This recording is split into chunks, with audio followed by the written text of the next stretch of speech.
ये चीन के शुमाली सूबा शांशी की चिंगशू काउंटी का नानलिंग गांव है।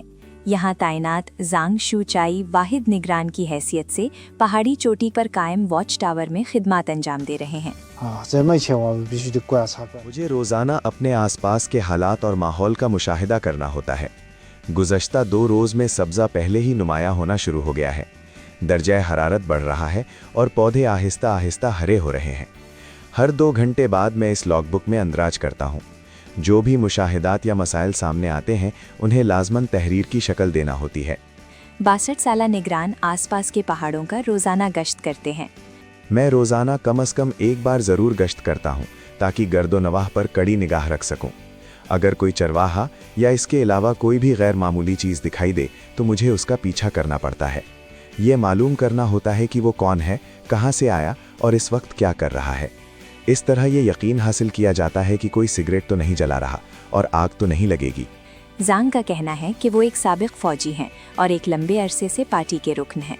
फौजी कैंप का ये साबिक मुहाफिज अब पहाड़ों की निगरानी के लिए कमर बस्ता है। ये कहना बिल्कुल गलत होगा कि मैं तन्हा नहीं हूँ या मुझे अकेलेपन का सामना नहीं। जितने तवील अरसे से यहाँ तैनात हूँ मैं यहीं पर खड़ा रहूँगा। मुझे लाजमन अपनी जगह पर कायम रहना है, इस पहाड़ पर डटे रहना है और इस बात को यकीनी बनाना है कि जंगल महफूज है। जांग का कहना है कि हर 2 घंटे का गश्त रात को भी नहीं रुक सकता। शाम के वक्त जब पहाड़ी इलाके में तेज़ हवाएं चलती हैं तो आग लगने का खतरा बढ़ जाता है। रोज़ाना रात को तकरीबन हर 2 घंटे बाद मुझे सूरत हाल का जायज़ा लेने के लिए नीचे से ऊपर आना पड़ता है। इस वक्त हल्की हवा चल रही है, लेकिन ये सूरत हाल साल भर रहती है। जब तेज़ हवा चलती है तो मैं बाहर जाने की हिम्मत नहीं कर पाता। मैं अपनी जगह खड़ा भी नहीं रह सकता। कभी यूं भी होता है कि हवा की शिद्दत 10 दर्जे या इससे भी ज़्यादा हो जाती है, हत्ता कि वॉच टावर भी हिलने लगता है।